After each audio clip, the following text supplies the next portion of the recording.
বন্ধুরা সবাইকে আসসালামু আলাইকুম। আশা করছি সকলেই অনেক অনেক ভালো আছেন। ভাই আপনারা যারা আমার এই ভিডিওটা দেখছেন, আপনাদের কাছে অনুরোধ, ভিডিওটা শেয়ার করেন না। শেয়ার করলে ভিডিওটা ভাইরাল হয়ে যাবে এবং ভাইরাল হলে ওদের ক্ষতি হয়ে যাবে এবং এটাই আপনারা চান। কারণ আপনারা যখন আরানির ফুতাইতে ভিডিও বানায়, যে ভিডিও আমাদের সমাজের কোনো কাজে আসে না, ইসলামকে বিকৃত করে, অপসংস্কৃতি ছড়ায়, সেই ভিডিওই আপনারা শেয়ার করেন এবং সেখানে মিলিয়ন মিলিয়ন ভিউজ, তারা আরো উৎসাহিত হচ্ছে।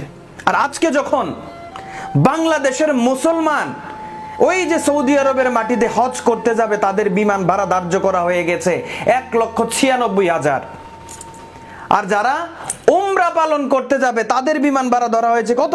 1,00,000। আর যারা ঘুরতে যাবে সৌদি আরবের মাটিতে, তাদের জন্য বিমান ভাড়া ধার্য করা হয়েছে